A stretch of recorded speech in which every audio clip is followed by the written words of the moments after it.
Alhamdulillah wassalatu wassalamu ala Rasulillah wa ala alihi wa ashabihi wa man tabi'ahum bi ihsanin ila yaumil ba'd. Teman-teman sekalian yang dirahmati Allah Subhanahu wa taala. Alhamdulillah kita bersyukur kepada Allah atas segala limpahan nikmat-Nya. Di antara nikmatnya kita bisa kembali berkumpul di salah satu rumah daripada saudara kita. Dan alhamdulillah kita sudah menikmati hidangan yang telah dihidangkan oleh tuan rumah. Saya ucapkan jazakumullah khair. Dan alhamdulillah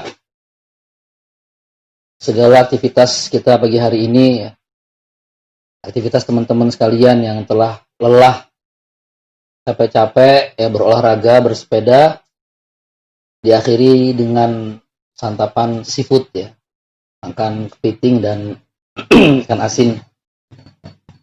Ikan asin basah ikan kering yang dibasahkan. Masya Allah, itu merupakan nikmat yang sangat luar biasa. Dan di antara nikmat yang Allah berikan kepada kita, tentunya nikmat Islamlah yang paling besar di antara nikmat-nikmat yang lainnya. Karena kalau nikmat seperti tadi, bisa makan ikan asin, bisa makan kepiting, atau makan yang lainnya, atau nikmat-nikmat yang lainnya, itu juga diberikan kepada seluruh manusia. Tidak dengan nikmat Islam. Karena Nabi bersabda, innallaha yu'tid dunya man yuhib wa man la yuhib. Sesungguhnya Allah memberikan nikmat dunia kepada yang dicintai dan kepada yang tidak dicintai. Termasuk orang-orang kafirnya, termasuk pelaku maksiatnya, termasuk pelaku bid'ahnya dan yang lain sebagainya. Namun kata Nabi, wala yutid din illa man yuhib. Namun Allah tidak memberikan nikmat agama kecuali kepada yang dicintai saja. Artinya ketika kita diberikan nikmat Islam, maka kita termasuk daripada hamba-hamba yang dicintai Allah Subhanahu wa taala. Untuk itu nikmat yang kita ada sama kita ini kita jaga, kita pegang sekuat-kuatnya, jangan sampai terlepas. Karena kita tidak tahu yang namanya hati itu berbolak-balik seperti daun. Seperti daun yang tertiup angin. Hati itu seperti daun yang tertiup angin. Yang dimana kadang-kadang bawahnya itu di atasnya, atasnya itu di bawahnya berbolak-balik. Maka kita dianjurkan oleh Nabi untuk membaca doa, ya muqallibal qulub, tsabbit qalbi ala dinik. Wahai yang maha membolak-balikkan hati, tsabbit qalbi, tetapkanlah hati kami di atas agama ini. Selain daripada nikmat Islam, maka nikmat yang besar pula adalah nikmat menjadi umatnya Nabi Muhammad SAW. Karena dalam sebuah hadis disebutkan, nahnul akhirun wa awwaluna yaumal qiyamah. Bahwasanya umat Nabi Muhammad itu adalah umat yang terakhir. Tapi nanti yang pertama kali di hari kiamat. Yang pertama kali masuk ke dalam surganya Allah. Inilah kelebihan umat Nabi Muhammad dibandingkan dengan umat-umat sebelumnya. Bahkan disebutkan dalam sebuah hadis, kata Nabi dalam sabdanya, Mathalukum permisalan kalian, wa mathalu ahlul kitabaini kamathali rajulin istajara ujara. Permisalan kalian dengan ahlul kitab itu seperti seseorang yang mencari pekerja. Ada seorang bos yang ini mencari pekerja. Kemudian orang tadi berkata kepada pekerjanya, man ya'mali min ghudwatin ila nisfin nahari fa alaihi qirat.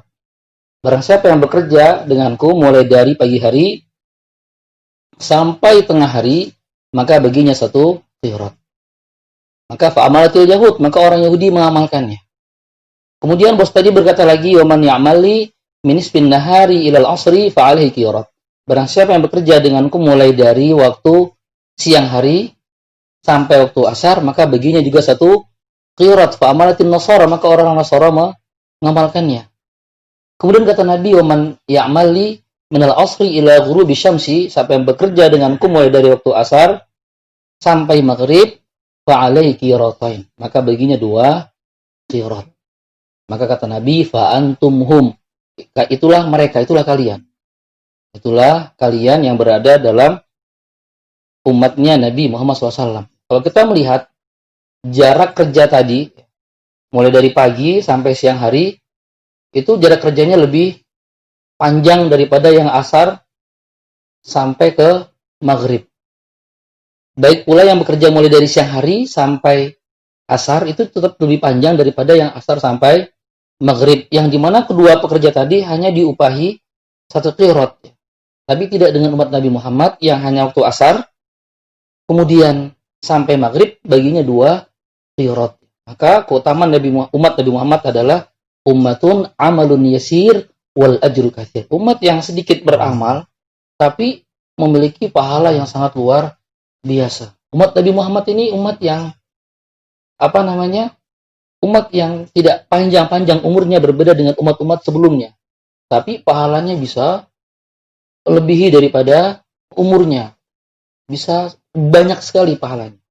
Kira-kira apa amalan yang kecil yang bernilai besar? Apa contohnya? Kira-kira ada banyak sekali ya contoh-contoh daripada amalan yang kecil tapi berpahala besar. Apa? Puasa Syawal. Yang dimana cuma 6 hari bernilai 1 tahun. Kemudian apa lagi? Salat 2 rakaat sebelum subuh ya. 2 rakaat sebelum subuh senilai dengan lebih besar daripada dunia dan seisinya. Kemudian sedekah. Bersedekah dengan 1 butir bisa berkali lipat menjadi 700 kali lipat ya. Digambarkan oleh Allah Subhanahu wa taala dalam firman-Nya, "Matsalul ladzina yunfiquna amwalahum fi sabilillah kamatsali habbah." Perumpamaan orang yang berinfak di jalan Allah seperti 1 biji. Yang dimana 1 biji tadi anbatat sab'a sanabil, tumbuh menjadi memiliki 7 cabang, fi kulli sunbulah, setiap cabangnya mi'atu habbah, ada 100 biji. Jadi 1 biji bisa dikali menjadi 700 kali lipat. Jadi kalau kita nyumbangnya hanya Rp1.000, itu bisa senilai 700.000 ya. Kalau dikali 700 kan jadi 700.000 ya. Yang penting ikhlas. Karena asas dari seluruh amalan itu adalah ikhlas. Tapi insya Allah kalau nyumbangnya cuma 1.000, nggak ada yang nggak ikhlas ya. Ikhlas semua. Berbeda kalau misalnya nilainya tinggi ya. Mungkin niatnya ikhlas, tapi akhirnya ketika ada yang ngomongin jadi nggak ikhlas ya. Misalnya habis nyumbang 1 juta sama temennya lihat, temennya cerita gitu. Oh tadi si Fulan nyumbang 1 juta. Tadinya dia mau ikhlas, tapi karena ada yang ngasih tahu, ada yang ngomongin, malah bisa berubah niatnya yang bisa mengecilkan pahalanya tadi. Maka kuncinya adalah ikhlas. Itu contoh di antara gambaran bahwasanya umat Nabi Muhammad adalah umat yang kecil beramal tapi bernilai besar. Contohnya lagi berzikir. Kemarin kita sebutkan bahwasanya berzikir itu lebih baik daripada berinfak. Khairun lakum min anfaqiz zahabi wal wariq ya. Lebih baik daripada berinfak emas dan juga perak. Hanya dengan zikir kepada Allah. Hanya dengan 2 zikir ya. Ringan di lisan namun juga bisa berat di timbangan Allah Subhanahu wa taala. Inilah kelebihan umat Nabi Muhammad SAW. Semoga kita tetap menjaga agama yang hak ini sampai ajal menjemput kita, karena kita tidak tahu ya bagaimana akhirat kita. Maka senantiasalah kita terus menjaga, kata orang Arab ya dalam sebuah syairnya, idza kunta fi ni'matin far'aha. Ketika engkau dalam satu kenikmatan, far'aha, jaga nikmat tersebut, fa innal ma'asi tazilun ni'am. Karena maksiat itu menghilangkan kenikmatan tersebut. Maka nikmat yang terbesar adalah nikmat ketika kita dekat dengan Allah, maka musibah yang terbesar adalah ketika kita jauh dari Allah Azza wa Jalla. Demikian, semoga bermanfaat bagi kita semua. Akhirul kalam, wallahu ta'ala alam. Subhanakallahumma wa bihamdika, asyhadu an la ilaha illa anta, astaghfiruka wa atubu ilaik. Assalamualaikum warahmatullahi wabarakatuh.